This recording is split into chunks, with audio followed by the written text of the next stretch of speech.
ஐயா வணக்கம். வணக்கம் ஐயா, இப்போ சமீபத்தில் ராகுல் காந்தி அமெரிக்கா போயிட்டு வந்தார். அங்கே இந்தியாவுக்கு எதிரானவங்களெல்லாம் சந்தித்து பேசியதாக நியூஸ் எல்லாம் வந்தது. அவர் யாரெல்லாம் அங்கே சந்திச்சிருப்பாருங்க? அப்படி இந்தியாவுக்கு எதிராக எத்தனை பேர் தான் அங்கே அமெரிக்காவில் இருக்காங்க? காஞ்ச மரத்தில் கல்லடிப்படும். கண்டிப்பாக முன்னேறக்கூடிய வளமான நாட்டுக்கு மேலே எல்லார் மேலேயும் ஒரு கண் இருக்கும். அந்த அடிப்படையில் தான் இந்தியாவை நோக்கி முகலாயர்கள் படையெடுத்தார்கள், கிறிஸ்தவர்கள் படையெடுத்தார்கள், கூனர்கள், யவனர்கள் எல்லாம் இந்தியாவை நோக்கி படையெடுத்தான். கோயிலை உடைச்சி உள்ள புதையல் இருக்கும்னு தேடினான். கோயிலை உடைச்சிக்கிறதுக்கு ரெண்டு காரணம். ஒன்று, இந்த மதத்தை அழிச்சிக்கிட்டு நம்ம மதத்தை பரப்பணுங்கிறது. இன்னொன்று, புதையல் இருக்குன்னு எடுத்துகிட்டு போயிடலாம், திருடிட்டு போகிறதுக்கு. கொள்ளைக்காரன் தானே. ஆமாம், கொள்ளைக்காரர்கள் பண்ணாங்க. அவங்க தான் பின்னாடி ஆக்கிரமிப்பாளர்களாக மாறினாங்க. அது சுதந்திர போராட்டம், ஓடி போயிட்டாங்க. வேறு வழி இல்லை, இங்கே இனிமேல் இருக்க முடியாது, நம்ம எல்லாம் விவரமாயிட்டாங்க ஆளுங்கள்லாம். அதனால் இந்தியாவை இன்னும் நம்ம இப்படி சுரண்டி பிழைக்க முடியாதுன்னுக்கிட்டு போயிட்டாங்க. அதை தான் நம்ம சுதந்திரத்தை கொடுத்துட்டு போனான்னு சொல்கிறோம். ஓடி போயிட்டதை கொடுத்துட்டு போனான்னு நம்ம சொல்கிறோம். ஓடி போயிட்டான். ஓடி போன பிறகு அங்கே இருந்து இந்தியா என்னையா அது ஒரு கேவலமான நாடு, இது ஒரு அடிமை நாடு, அங்கே ஒன்றும் வளம் கிடையாது, செல்வம் கிடையாது, அறிவு கிடையாது, பாம்பாட்டிகளுடைய பூமி அப்படின்னு சொல்லிகிட்டு இருந்தான். ஆனால் பாரதிய ஜனதா கட்சி ஆட்சிக்கு வந்த பிறகு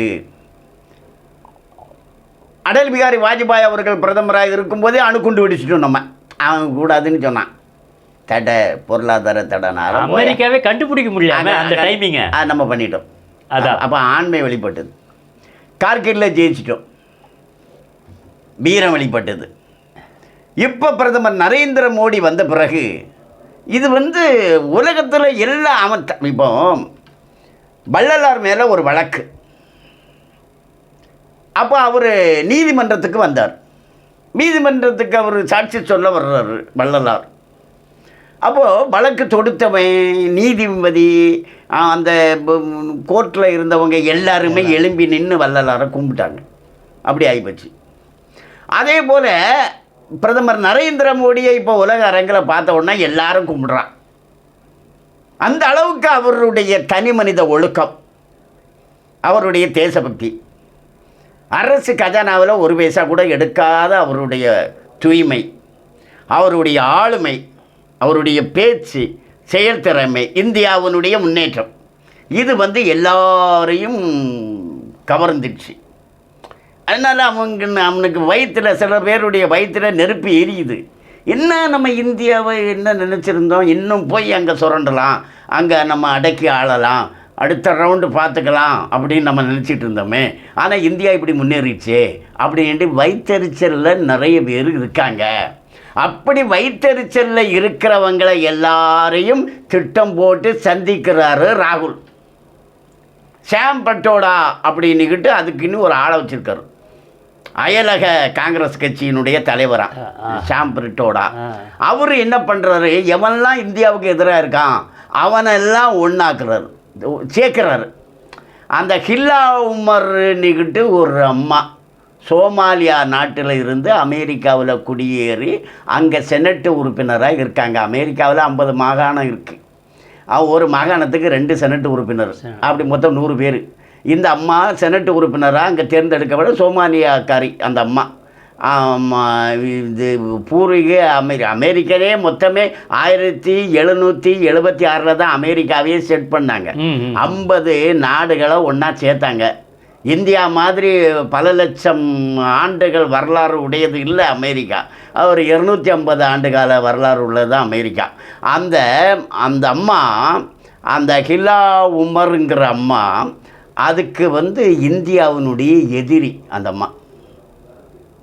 எப்படின்னா, ஜம்மு காஷ்மீரை பாகிஸ்தான்கிட்ட கொடுத்துடணும், இந்தியா ஜம்மு காஷ்மீரை தன்னோட சேர்த்து வச்சிருக்கிறது தப்பு அப்படின்னுக்கிட்டு வெளிப்படையாக பேசியிருக்காங்க.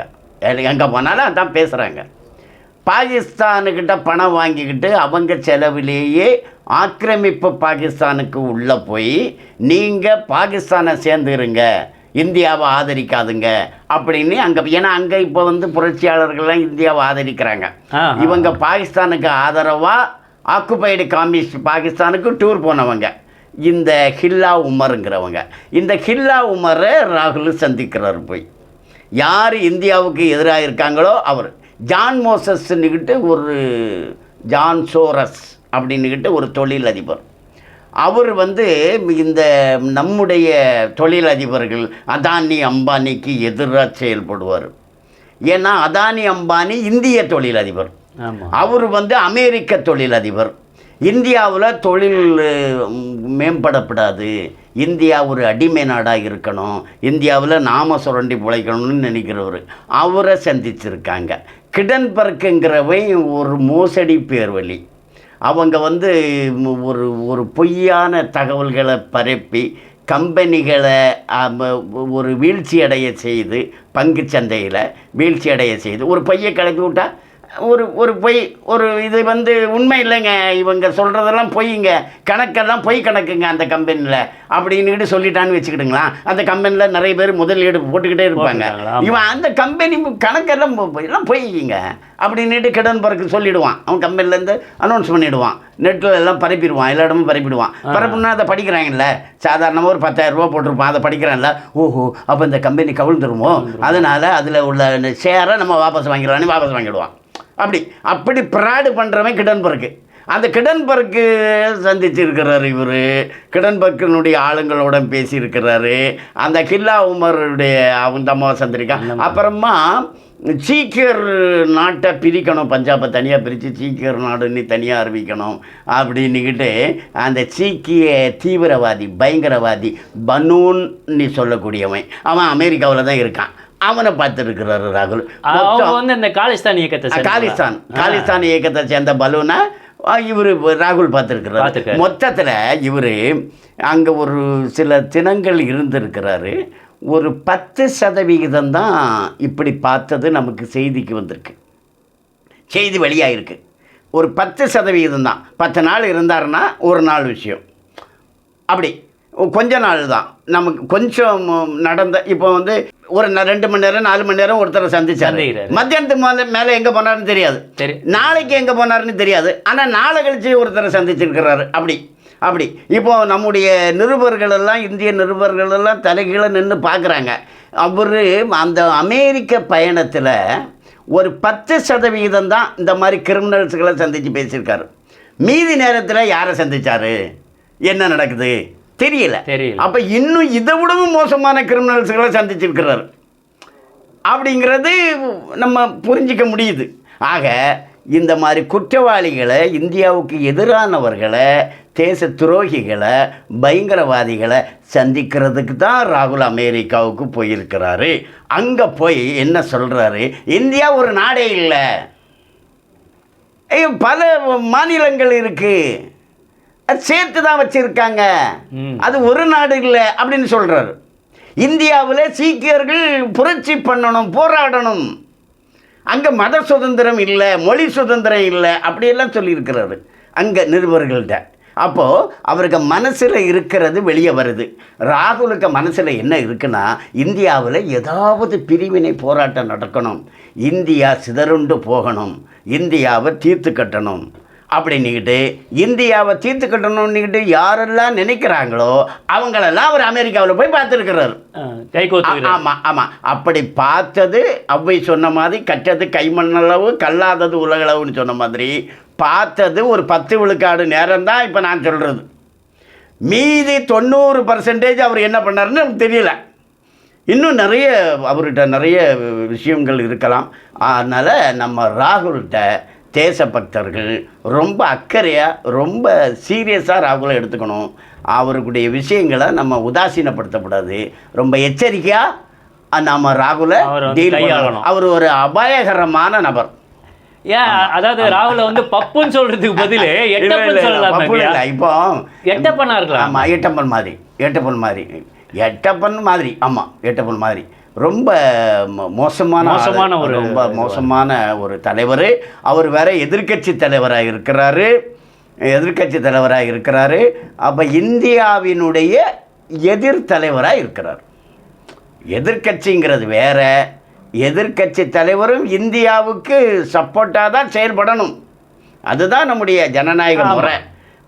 எதிர்க்கட்சி தலைவரும் ஆளுங்கட்சி பிரதமரும் எதிர்க்கட்சி தலைவரும் சேர்ந்து தான் சபாநாயகரை அழைச்சிட்டு போய் இருக்கையில் உட்கார வைப்பாங்க. 2 பேருமே ஜனநாயகத்துக்கு ஒத்துழைப்பாக தான் இருக்கணும். இதுதான் முறை. ஆமாம். ஆனால் இவர் எதிர்க்கட்சி தலைவராக இல்லாமல் இந்தியாவினுடைய எதிரி கட்சி எதிரிகளுடைய தலைவராக, அதாவது வெளிநாட்டில் பேசினதை இங்கே வந்து வழக்கு தொடுக்க முடியாது அப்படிங்கிற ஒரு சூழல் இருக்கிறதுனால பேசுகிறாரு. ஒரு 10 விழுக்காடு தான் நமக்கு தெரிய வந்திருக்கு. மீதி எவ்வளவுங்கிறது நமக்கு தெரியலை. ரொம்ப நன்றிங்கய்யா. கட் பண்ண